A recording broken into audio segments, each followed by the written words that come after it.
Steve, what were your impressions of Steph? I thought he looked great. He moved well. It was not the ideal set of circumstances for him. We were taking him in and out of the lineup to keep his minutes down and to, keep his stints shorter. He's not used to that. But he obviously gave us a huge lift, and he changes the whole game when he's out there. So our fans could see it, they could feel it. We're a different team, obviously, when he's on the court. So great to have him back, and it'll be fun, the next week or so to continue to build up his minutes and get him back into the groove. Steve, a lot of your guys have either not played with Steph or played limited time with Steph. What do you think the biggest adjustment is for them when he is on the floor? Well,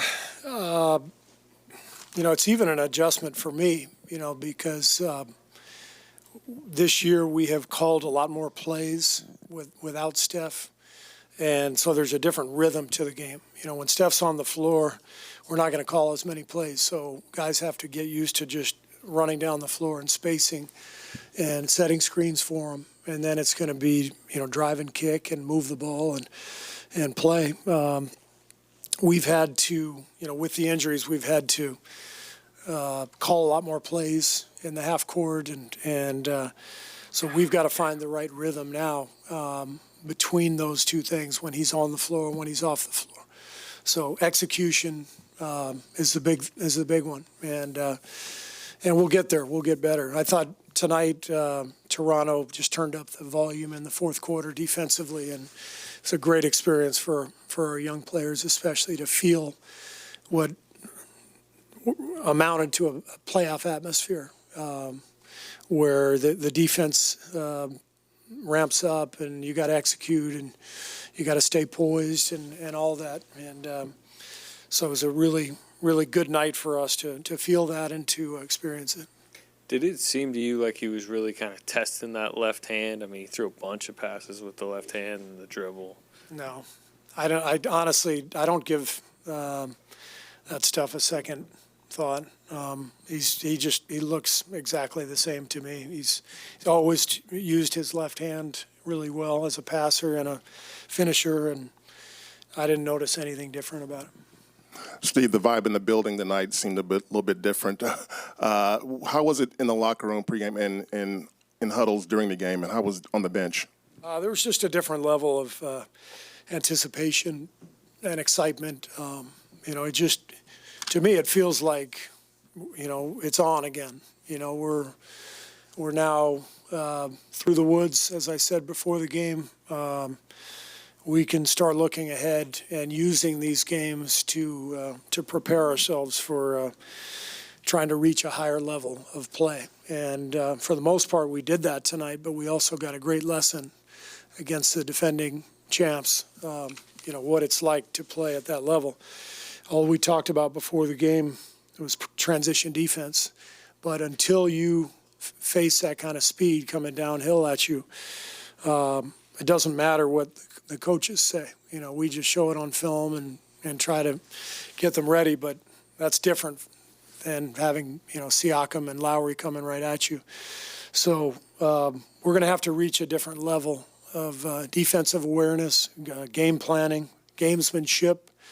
I thought we fell into a lot of fouls that we could have avoided, but those are all things our young guys are going to learn.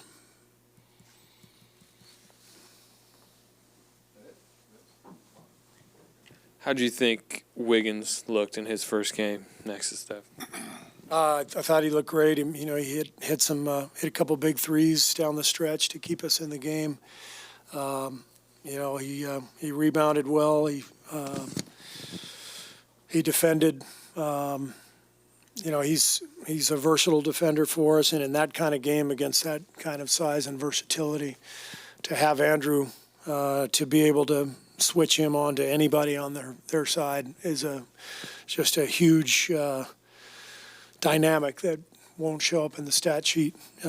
So I thought Andrew looked good, and he's he's going to get better as he plays with Steph and with the rest of our guys. And I'm anxious to get Draymond back so that Andrew can feel that dynamic as well. But all in all, it was a really good night for our team. I would have loved to have come out on top, but some great stuff on the tape to learn from and to take a step forward from. Steve, you had some bad turnovers late, but you had 34 assists. Just wondering what you thought of the general ball movement. It was great. These guys are all willing passers. We've got a lot of talented players who can put it on the floor and find the open guy. Marquise made some big passes late, found Andrew in the corner. Damian and Michael, Eric were all getting downhill. I think Eric had a bunch of assists. Yeah, he had 8 of them. So all this stuff, we've been working on all year. Our players have gotten better with, and now that we have Steph out there, you can see it's going to make us better. It's going to pay off. But we have to make sure we keep working and keep using the rest of this season to get better. Steve, it's been a lot of years now where you've been in a situation where you've basically had to tell Steph, I know you want to play, but we're going to do what's best for you, and sit down and, not play 40 minutes, et cetera, et cetera. Knowing who he is and how he operates, does it ever get any easier this time? Was it different knowing he wanted to play and you having to say, even if it means I got to be the bad guy, we're going to keep your minutes down, et cetera, et cetera? There was only one time, really, and I think that was early in the second quarter. He had just made a 3, and we took him out, and he kind of looked at me like, But we had talked about it before the game. We wanted him to close the half and the game, and the only way to keep him at 28 minutes or less was to be able to get him out early enough and then bring him back. And so he understood. He fought it a little bit, but he understood. So the good thing is he came out of the game feeling good, and we can ramp up the minutes a little bit from here.